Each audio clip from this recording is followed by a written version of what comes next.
Eu converso com o presidente da Fundação Joseph Campbell, Robert Walter. Mas antes quero falar para vocês da Francine Modas, que tem duas lojas, uma no Shopping Praia Mar e uma no Supercentro Comercial do Boqueirão.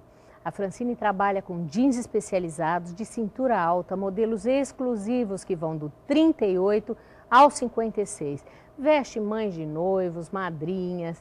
Então você querendo uma roupa mais descolada, mais esporte ou uma roupa mais fina, com certeza vá lá na Francine que você vai achar alguma peça do seu agrado. Não se esqueça, Francine Modas. We were talking about the round table, so you don't have a specific place, it's all over the world. Yes, yeah, wherever people decide they want to get together, and they contact us through the website, www.jcf.org,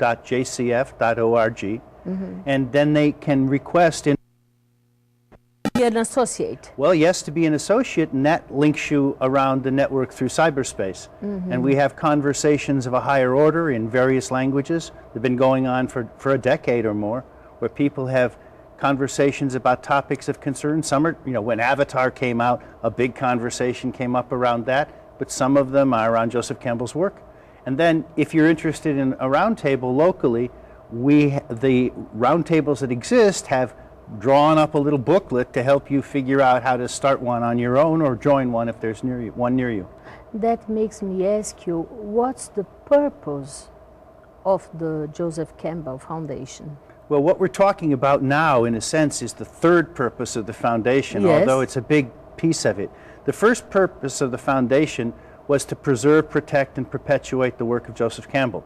So we've continued to publish his unpublished work and his audio, and we're still producing video that was shot when he was alive, and licensing those around the world. Next to you are some of the titles here in Portuguese. Let's show. Yeah. Mostra aqui os livros. In fact, you'd find this interesting. There are more of Joseph Campbell's titles in Brazil in Portuguese than in any other language but English. Why do you think that happens? Because the Brazilian culture and the American culture, strangely enough, have very, very many things in common. We are both melting pot cultures. Yes. We both also have very distinct ethnic communities within that melting pot. We're both the big gorilla on our continents. Okay? Yes, yes. We speak English and everyone around us speaks Spanish, except for the Canadians who speak French. And down here you speak Portuguese and Yes. everyone else speaks Spanish. Dominant economies.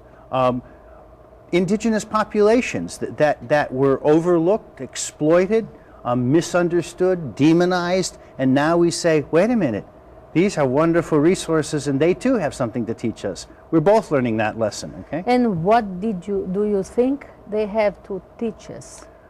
The lore that has been passed down generation to generation of the land. When I came to Brazil the first time in 1997, I came and it was fall, it was autumn.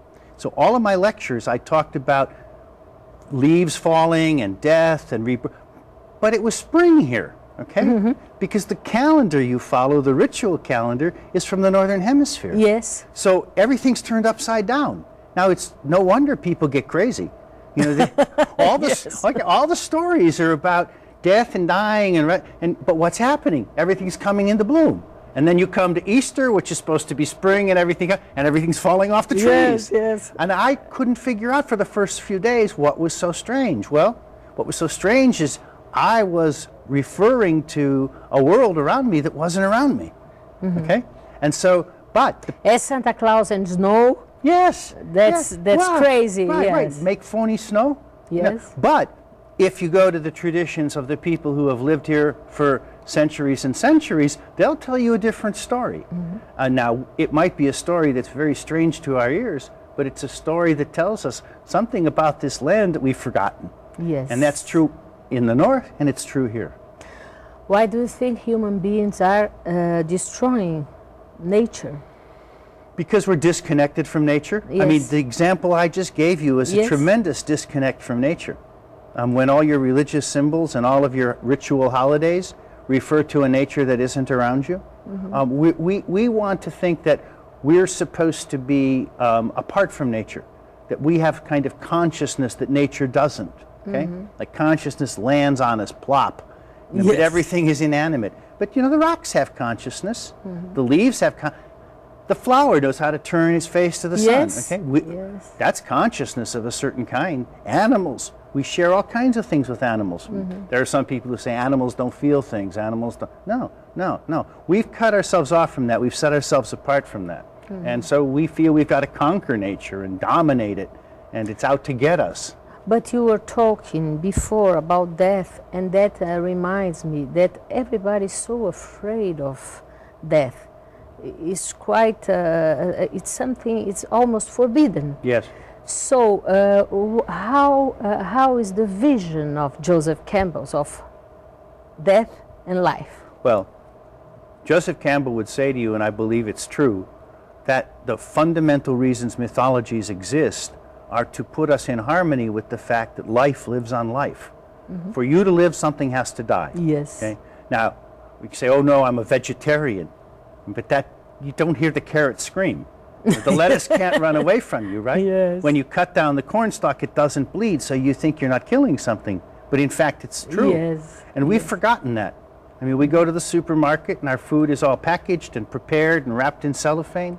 But all the old stories tell us about cutting down the plant, the seed, in order to get the new plant.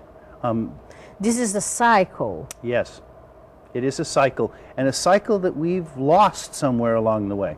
We've lost it in our global society where I can get asparagus, a spring vegetable, you know, in the summer in New York. It comes from Peru. Okay? Yes. So even the foodstuffs travel around the world. This is the globalization. Yeah. We'll talk much more in the next section. Confira agora uma dica do Dr. Alberto.